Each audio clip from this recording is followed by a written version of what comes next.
President Trump issuing new tariff rates for a slew of countries this week, while also delaying the negotiating deadline to next month. Joining us now is former U.S. Trade Representative and Gibson Dunn Senior Counsel Ron Kirk. Ron, thank you very much, for being here with us. Obviously, a lot of tariff news in the last couple days, maybe even call it the last 12, 18 hours. Do you think this really moves the dial on the trade deficit with any of these trading partners? Is this accomplishing any of the administration's goals? First of all, Courtney, thanks for having me. At least at this point, sadly, we've seen the trade deficit widen for a number of reasons. And one is that as the United States has become more aggressive under this administration in making access to our market more difficult, other countries are beginning to reciprocate. But secondly, frankly, other countries just don't know what to expect. And what I hear over and over again is, how do we know if we agree to even what is a pretty steep increase of 10%, that the administration will honor that? And so I think it's going to be quite some time before we have any real measurable difference in what it might make in our trade deficit. I see. I note that you think that this is not so strategic after all and more performative. Can you discuss that a bit more? Well, I mean, we keep getting these demands from the president. He puts out a deadline.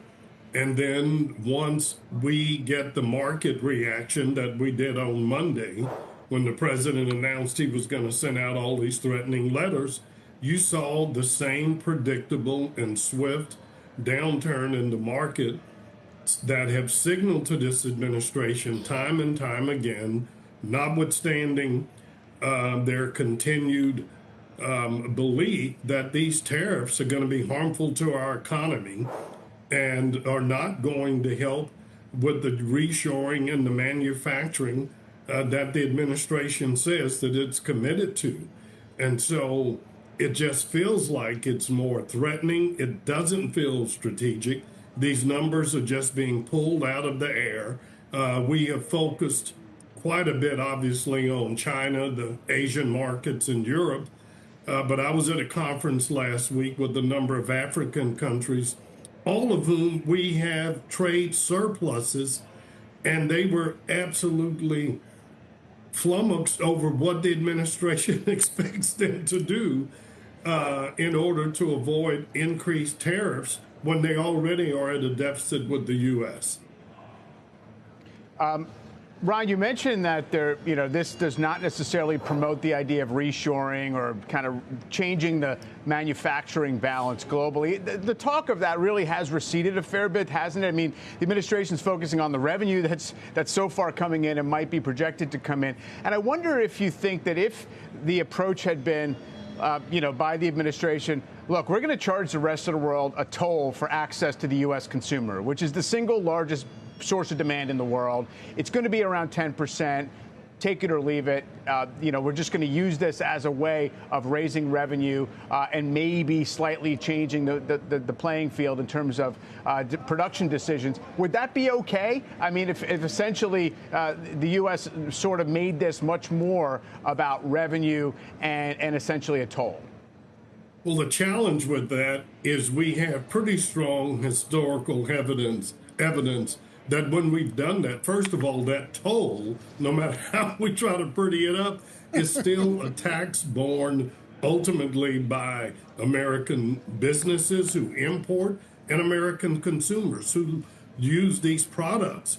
And it's just a fancy word for a tax. And you are getting at an underlying point that I think the administration does not want us to connect, that on one hand, they're going to go out and champion, we've just given you the biggest tax increase ever.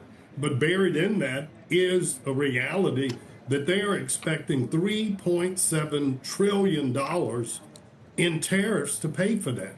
And it's not going to be paid by Japan or Mexico or Canada or Korea.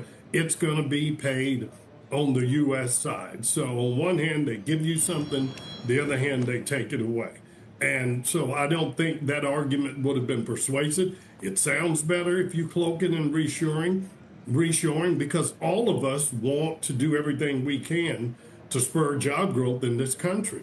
But we saw from the first Trump administration that, in fact, many of our companies and manufacturers that are dependent on foreign inputs to make goods here ended up having to lay off workers or stall plants, or in some places it even put them out of business.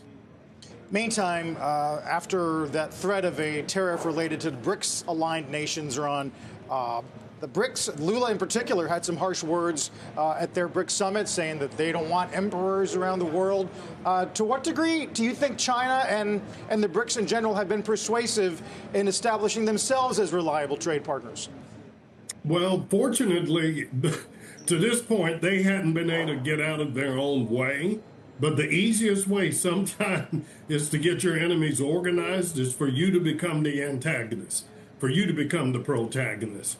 And to me, one of the greatest casualties of this is the president is right. We are the most desirable economic market in the world. But that was based on not only our economic strength, but because other trading partners believe we respect the rule of law, that we adhere to a deal when we make a deal. And the more that we depart from that, and we just feel like a bully trying to throw its weight around, you end up with everybody else in the room saying, hey, maybe we could take this guy on. And there are other options. And what troubles me and hurts me, having been privileged to serve in that role as U.S. trade rep, Made in America is one of the most powerful brands in the world, but we've got to be out there competing.